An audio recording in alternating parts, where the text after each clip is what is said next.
तो basic learners की एक बहुत ही बड़ी प्रॉब्लम होती है कि वो जो बट है बहुत ही ज़्यादा यूज़ करते हैं। तो आज हम सीखेंगे कुछ alternatives of but. Hi everyone, welcome back to our channel click English. My name is Preeti. But हम कब यूज़ करते हैं? जब हमें कॉन्ट्रास्ट दिखाना हो कोई दो आइडियाज़ में, यानी हम मैसेज दे रहे हैं कोई दो कॉन्ट्राडिक्टिंग व्यूज़ पे, और इन दो व्यूज़ को जोड़ने के लिए हम यूज़ करते हैं but. For example, I want to eat ice cream but I am getting fat. और अगर मैं यहाँ पे बोलूँ आप बट यूज़ ना करके कोई दूसरे वर्ड्स यूज़ करें, तो आपके दिमाग में कितने ऑल्टरनेटिव्स आएंगे? अगर ज़्यादा वर्ड्स नहीं आएंगे and you think you will struggle, so keep on watching.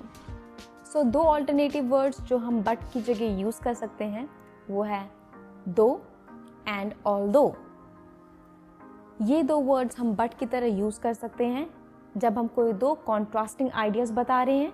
इन दोनों की मीनिंग सिमिलर है, लेकिन हल्का सा डिफरेंस है इनकी यूसेज पे। जो दो वर्ड है वो हल्का सा इनफॉर्मल होता है एज कम्पेयर टू ऑल्दो। सो जो दो है हम वो स्पीकिंग में ज़्यादा यूज़ करते हैं, और वहीं पे जो ऑल्दो है वो हम फॉर्मल स्पीच में या फिर रिटन में ज़्यादा यूज़ करते हैं। और इन दोनों वर्ड्स को हम सेंटेंस के स्टार्टिंग में, बीच में या एंडिंग में तीनों जगह यूज़ कर सकते हैं। For example, I was tired though I manage to finish the project. इसको अगर हमें ऑल्दो में यूज़ करना होगा तो हम बोल सकते हैं I was tired although I manage to finish the project. ये सेंटेंस हम ऑल्दो से शुरू भी कर सकते हैं। We can say although I was tired I manage to finish the project. और यही सेम चीज़ हम दो के साथ भी अप्लाई कर सकते हैं। सो ये थे दो वर्ड्स, ऑल्दो एंड दो।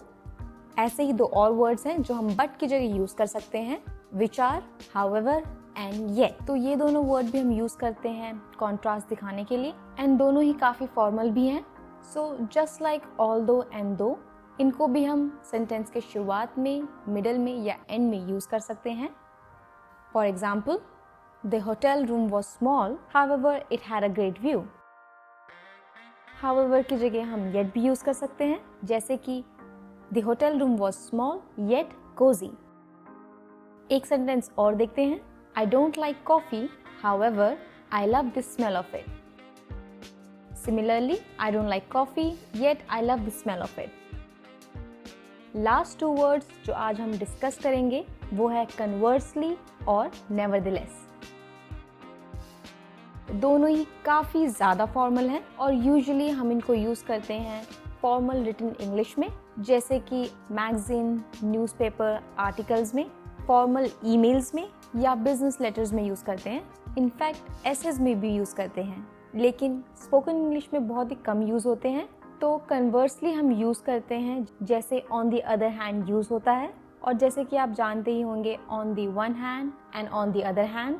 तो ये हम तब यूज़ करते हैं जब हम बता रहे हो एक तरफ ये और दूसरी तरफ ये। और वैसे ही जैसे हम on the other hand use करते हैं वैसे ही हम कन्वर्सली यूज़ करते हैं, यानी सेंटेंस के शुरुआत में। जैसे for example, some people love the beach, conversely others prefer the mountains. Nevertheless भी कन्वर्सली जैसा ही है और काफ़ी फॉर्मल है। For example, I was tired, nevertheless I finish the project on time. तो दोनों में एक बहुत ही छोटा सा डिफरेंस है। कन्वर्सली के थ्रू हम हाईलाइट करते हैं बहुत ही ज़्यादा कॉन्ट्रास्टिंग व्यू पॉइंट्स, और वहीं पे हम नेवरदलेस यूज़ करते हैं जब कोई सरप्राइजिंग या अनएक्सपेक्टेड ट्विस्ट आ जाता है प्रीवियस स्टेटमेंट के कंपैरिजन में। जैसे she was nervous, nevertheless she gave a great presentation. तो वो नर्वस थी, फिर भी उसने एक बहुत ही अच्छी प्रेजेंटेशन दी। एक और सेंटेंस देख लेते हैं, the weather was bad, nevertheless we still had a great time at the festival.